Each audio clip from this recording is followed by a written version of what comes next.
Os primeiros números da disputa para o Senado em Minas Gerais já começam a mostrar um cenário bem diferente de outras corridas que a gente tem acompanhado pelo país. Aqui, o que aparece não é uma liderança isolada ou uma vaga praticamente encaminhada, mas sim uma disputa muito mais aberta, com vários nomes competitivos e sem definição clara para nenhuma das duas cadeiras. E é justamente isso que a gente vai analisar aqui. Então já deixa o like, se inscreve no canal e comenta aqui embaixo quem você acha que hoje chega mais forte nessa corrida para o Senado em Minas. Nas simulações testadas até aqui para o Senado em Minas Gerais, o principal sinal é de equilíbrio e indefinição. Em vez de uma corrida dominada por um ou dois nomes, o que os números mostram é uma disputa bastante pulverizada, com vários candidatos em condições de competir pelas duas vagas. Em uma primeira composição apresentada ao eleitor, Marília Campos, do PT, aparece com 20% das intenções de voto. Logo atrás, Carlos Viana, do Podemos, registra 18,1%, enquanto Domingos Sávio, do PL, aparece com 16,2%. Na sequência, Alexandre Calil, do PDT, marca 12,5%, seguido por Marcelo Aro, do PP, com 8,5%, e Áurea Carolina, do PSOL, com 7,7%.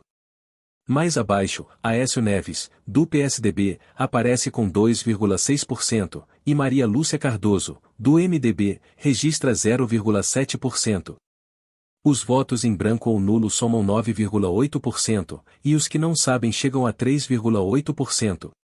Esse primeiro retrato já mostra uma disputa bastante embolada. Marília Campos aparece na dianteira, mas sem abrir uma vantagem confortável. Carlos Viana e Domingos Sávio vêm logo atrás, e até a faixa seguinte ainda concentra nomes com algum grau de competitividade. Ou seja, a corrida, nesse momento, está longe de qualquer definição mais sólida. Quando a composição muda, o quadro geral permanece muito parecido. Marília Campos segue como a mais citada, agora com 20,6%. Carlos Viana aparece com 18%, e Domingos Sávio registra 15,6%. A principal mudança está na entrada de Alexandre Silveira, do PSD, que surge com 12,6%, ocupando praticamente o mesmo espaço que antes era de Alexandre Calil. Na sequência, Marcelo Aro sobe para 9,4%, Áurea Carolina aparece com 8,1%, Aécio Neves vai a 2,9%, e Maria Lúcia Cardoso permanece com 0,7%. Já os votos em branco ou nulo caem para 7,8%, enquanto os que não sabem ficam em 4,3%. Na comparação entre os dois cenários, o dado mais importante é justamente a estabilidade da indefinição.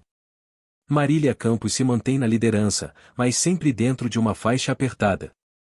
Carlos Viana e Domingos Sávio seguem muito próximos, e a mudança de nomes no bloco intermediário não altera de forma significativa a lógica principal da disputa. Na prática, o que Minas Gerais mostra neste momento é uma eleição para o Senado em que as duas vagas seguem em aberto. Há uma leve vantagem de Marília Campos, mas sem isolamento. E logo atrás existe um bloco competitivo que mantém o cenário bastante imprevisível. Outro ponto importante é que nomes como Carlos Viana e Domingos Sávio aparecem de forma consistente em ambos os recortes, o que sugere presença eleitoral relevante e capacidade real de disputa. Ao mesmo tempo, a troca entre Alexandre Calil e Alexandre Silveira mostra que há espaço político disponível para candidaturas que consigam se firmar melhor ao longo da pré-campanha. Também chama a atenção o fato de que, mesmo com muitos nomes conhecidos, os índices de branco, nulo e indecisos continuam relativamente significativos. Isso indica que ainda existe uma parcela importante do eleitorado mineiro sem posição totalmente consolidada, o que ajuda a manter o cenário mais aberto e sujeito a mudanças. No conjunto, o retrato da disputa para o Senado em Minas Gerais é de uma corrida sem dono absoluto até aqui. Há nomes mais bem posicionados, há blocos competitivos e há espaço real para movimentação. Em outras palavras, não há, neste momento, nenhuma cadeira realmente assegurada, e isso faz de Minas um dos cenários mais interessantes de acompanhar daqui para frente. E se em Minas Gerais o que mais chama a atenção é a ausência de uma liderança realmente isolada, no Paraná o cenário também caminha por uma lógica parecida. Ali, os números mostram nomes mais bem posicionados, mas a disputa pelas duas vagas continua bastante embaralhada, com diferenças apertadas e margem de erro suficiente para manter o quadro em aberto. Nas simulações testadas até aqui para o Senado no Paraná, o principal traço também é de indefinição. Há candidatos que aparecem na frente em determinados recortes, mas a distância entre eles ainda não permite falar em qualquer tipo de definição confortável para as duas cadeiras. Em uma primeira composição, Deltan Dallagnol, do Novo, aparece com 21% das intenções de voto. Logo atrás, Felipe Barros, do PL, registra 18,2%, enquanto Gleisi Hoffmann, do PT, marca 16,5%. Na sequência, Cristina Graemo, do PSD, surge com 11,7%, seguida por Alexandre Cury, do Republicanos, com 8,3%, e Thiago Bagatin, do PSOL, com 7,6%. Mais abaixo, Álvaro Dias, do MDB, registra 6,2%. Os votos em branco ou nulo também somam 6,2%, e os que não sabem chegam a 3%. Esse primeiro retrato já mostra uma disputa bastante comprimida. Deltan aparece numericamente à frente, mas sem uma margem folgada. Felipe Barros e Gleisi Hoffmann vêm logo atrás, e a própria diferença entre os principais nomes ainda está suficientemente apertada para manter a corrida em aberto dentro da margem de erro. Quando a composição muda, o cenário continua indefinido, mas com uma reorganização importante entre os nomes da frente.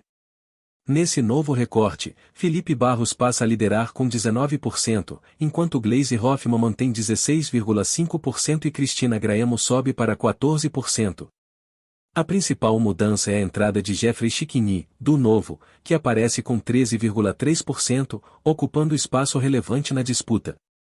Na sequência, Alexandre Cury marca 9,7%, Thiago Bagatin aparece com 8,2% e Álvaro Dias vai a 6,6%. Já os votos em branco ou nulo sobem para 9,6% e os que não sabem ficam em 3,1%. Na comparação entre os dois cenários, o que mais chama atenção é que a disputa continua aberta mesmo quando os nomes mudam.